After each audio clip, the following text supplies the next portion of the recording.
Now, as I was saying before, I have a lot of material I am literally going to be flying through. Lord willing, I'll be able to get through this in time. Now, if any of you have studied the history of the Illuminati, you're going to recognize this gentleman immediately. This man is Dr. Adam Weishaupt. He was the very first head of the Order of the Illuminati. Back in 1773, when he held the chair of the professorship of Jewish canon law at the University of Ingolstadt in Bavaria, Germany, he was approached by Meyer Amschel Bauer and 12 of his most financially influential friends, which makes up your first coven of 13, if you would.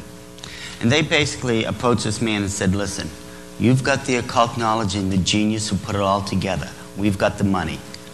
You do it, we'll back it. This is just paraphrasing the whole thing. But basically, 3 years later, on May 1st, 1776, Dr. Adam Weishaupt had succeeded in culminating the plans of the Illuminati, their complete organizational structure, the belief, the whole thing. This man was considered an expert in most of the occult schools of his day and age. Now, we're going to be getting into this part of it later, but the idea of Illuminism did not begin with this man. It can actually be traced all the way back to Babylon around 3500 BC. We will be getting into this. The gentleman underneath Dr. Weishaupt is Baron Adolf von Koenig. It was through this man's brilliancy that the Illuminati really began to flourish. 2,000 of the most powerful, influential people in Germany joined the Order of the Illuminati in a matter of years because of this man. We are talking about these people. They had three things in common. They had wealth, they had power, and they had letters. That is to say, they were intellectuals. Now think about this for a second. Could you imagine what we could do right now as a Christian people if we could gather the 2,000 wealthiest people in America? What could we do for Christ then? Literally, we would do what the apostles did and turn the world upside down. How many people recognize this familiar symbol? Okay. If you people would be good enough, please take a dollar bill out, because we're going to be going through this.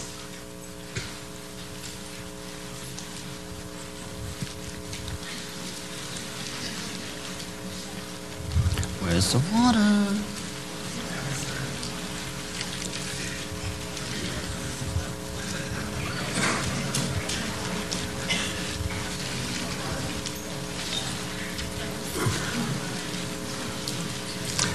Okay, if everyone has their dollar bill out, if you'll please follow along. You will notice on your dollar bill, this seal will appear on the left-hand side. Okay, you will notice at the very top of the pyramid a 13-letter expression, and directly beneath it, another one.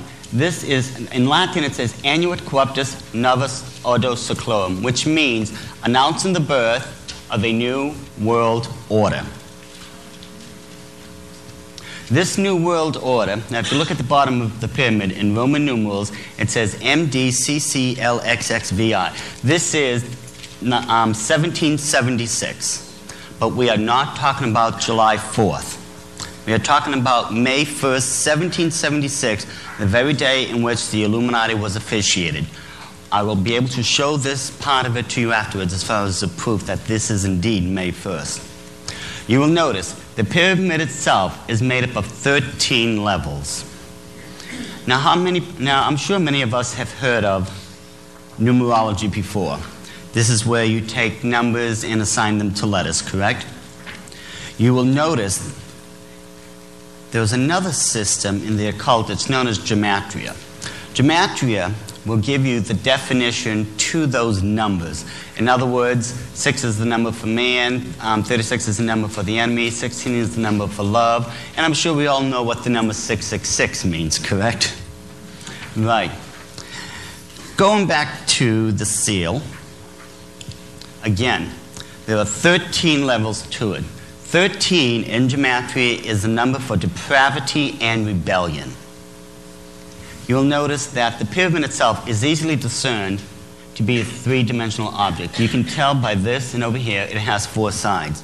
When you look at the capstone, however, you can't tell that at all. It just remains to be just a triangle and nothing more. That's because in their cult, those three sides represent the false prophet, the beast, and the Antichrist. You will notice we are led to believe that that is supposed to be the all-seeing eye of God. If it were, in symbology, that capstone's in the wrong position. It would have to be coming down the point, which would be God looking into the affairs of man.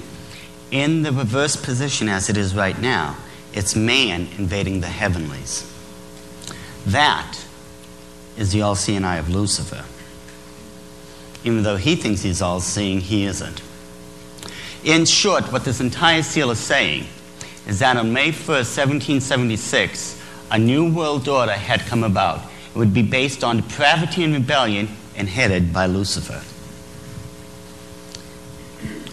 Now, if you will take a look to the right-hand side of your dollar bill, you will notice the all-familiar eagle, correct? You will notice that there are 13 stars, a 13-letter banner, the eagle's holding the banner, the breastplate, the arrows, tail feathers, and the olive branch. Now, I'm going to switch to a black and white one because the breastplate especially breaks up into a certain pattern that you need to take a good look at. Starting at the very top, you will notice the cluster of 13 stars. Surrounding those 13 stars are 28 guidelines. 28 in gematria stands for eternity, or that which is eternal. Directly beneath those 13 stars, you will notice the eagle is holding a 13-letter banner. The banner in Latin says E pluribus unum. Translated, E pluribus unum means one out of many. But the question is, one out of many what?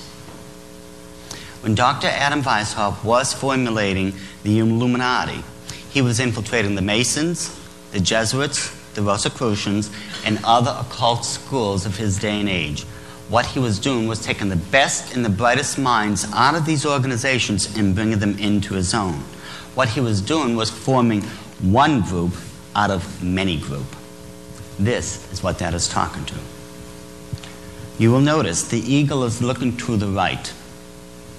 Whenever the bird, symbolically speaking, looks to the right, it's looking on in favor of whatever it's looking towards. Compare this to the Nazi warbird of World War II, where it was looking to the left, away in opposition. In other words, it was not looking on in favor. An eagle bird, correct? Most people have never seen the original seal that was accepted by Congress in 1782. This seal, which bears the eagle, was only designed like that back in 1933. In other words, that was the first time the eagle itself appeared on the seal. I'm going to show you the original one, and then you try to tell me what it looks like.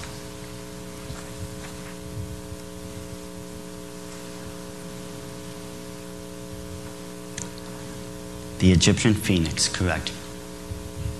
According to Egyptian mythology, the phoenix bird itself would live for about 400 to 500 years. Afterwards, it would come down upon the face of the earth and be consumed in its own fire. Out of the ashes, an egg would be left behind, and out of that egg, a new phoenix bird would emerge. This would complete the cycle of reincarnation.